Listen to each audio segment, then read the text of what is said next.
Hello friends, मैं अभिषेक कुमार समृद्धि IAS के online platform पे आप सभी का स्वागत करता हूं, अभिनंदन करता हूं। दोस्तों, एनआईएफ डेट के जो 14 से 14.5 लाख अभ्यर्थी है उनके लिए कल का दिन जो दोस्तों रहा वो काफी डिसअपॉइंटेड रहा, काफी ज्यादा जो है निराशाजनक रहा, क्योंकि उन सभी को उम्मीदें थी कि सुप्रीम कोर्ट में जो केस था उसको एक्सेप्ट कर लिया जाएगा, लेकिन ऐसा हुआ नहीं। वहां से जो है इस केस को विड्रॉ कर लिया गया। हालांकि विड्रॉ कर लिया गया तो वो अच्छा रहा। कैसे अच्छा रहा इसके बारे में हम बात करेंगे। साथ ही ये भी बताएंगे कि एनआईएफ डेट के अभ्यर्थियों का आगे क्या होगा, आपकी मान्यता को लेकर के वो आगे क्या कर सकते हैं। साथ ही पप्पू सर जो है अब इसके बाद क्या करने वाले हैं एनआईएफ डेट के मान्यता को लेकर के, इसके बारे में भी दोस्तों हम बात करेंगे।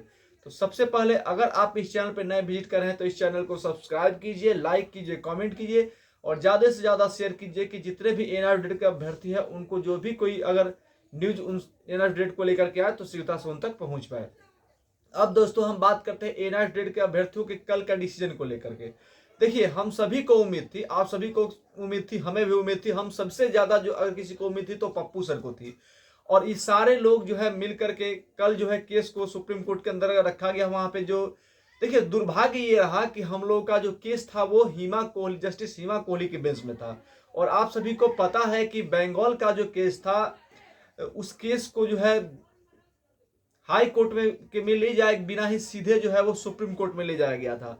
और उस कंडीशन में जो है हिमा कोहली ने उस केस को जो है वो डिस्पोज कर दिया था कि नहीं, ऐसे केस को सीधे किसी भी फ्रेश केस को है जो सीधा कोर्ट में नहीं सुप्रीम कोर्ट में नहीं लाया जा सकता। ठीक उसी बेस पे उन्होंने यहाँ पे कहा कि आपका एक बार जो है सुप्रीम कोर्ट ने ऐसे केस को खारिज कर दिया है तो आप इसको रिव्यू के तौर पर ले आइए। लेकिन हमारे जो वकील थे, एडवोकेट थे मुकुल रोहतगी सर, उन्होंने कहा कि हम वहां पे पार्टी नहीं थे तो इसलिए हम कैसे पार्टी बन सकते हैं, हम पार्टी वहां पे नहीं थे तो हम रिव्यू नहीं ले सकते, इसलिए हम जो है वो फ्रेश केस लेकर आए हैं।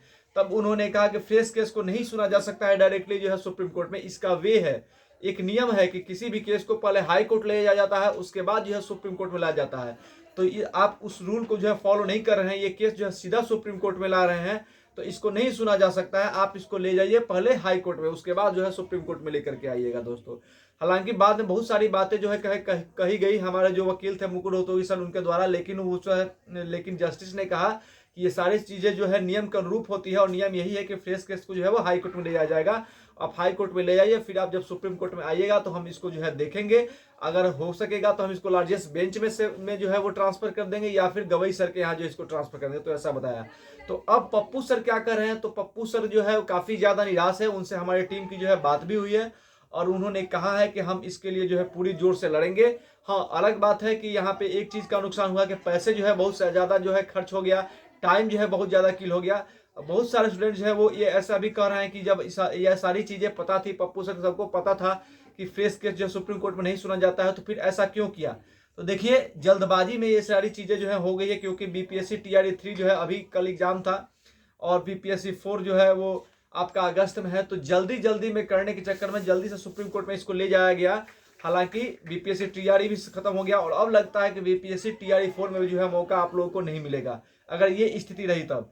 क्योंकि आप देखेंगे कि अब जो है इस केस को हाई कोर्ट में ले जाया जाएगा और हाई कोर्ट में जो है सबसे पहले डेट मिलना मुश्किल हो जाता है, काफी ज्यादा समय लगता है डेट लेने में। डेट मिलेगा, उसके बाद कार्यवाही होगी और फिर सुप्रीम कोर्ट में जाएगा, तो ये समय जो है ज्यादा लगने वाला है, यानी कि टाइम टेकिंग जो है इस केस में अब ज्यादा लगने वाला है। तो दोस्तों ये जो है वो काफी निराशाजनक है, खास करके एनआईएफ डेट के अभ्यर्थियों के लिए। तो अब दोस्तों ये सब आप पे डिपेंड करता है। मैं तो कहूंगा कि आप लोग उम्मीद मत छोड़िए और लगे रहिए, अपनी लड़ाई को लड़ते रहिए, क्योंकि बिना लड़ाई लड़े जो है हमें न्याय नहीं मिलने वाला है। तो आप लोग उम्मीद मत छोड़िए, लड़ाई लड़ते रहिए। अब हाई कोर्ट में हमें जाना होगा। पप्पू सर ने भी कहा है कि हम लोग हाई कोर्ट जाएंगे और वहां से फिर इस केस को जो है वो सुप्रीम कोर्ट में लाने का प्रयास करेंगे। समय तो वेस्ट हो ही गया है, लेकिन अब करना ही क्या है, हम लोग को लड़ाई लड़नी है और एनआईएफ डेट को जो है मान्यता दिलाना है। तो मेरा भी कहना है आप सभी एनआईएफ डेट के अभ्यर्थियों से कि आप उम्मीद मत छोड़िए, अपनी लड़ाई को लड़ते रहिए।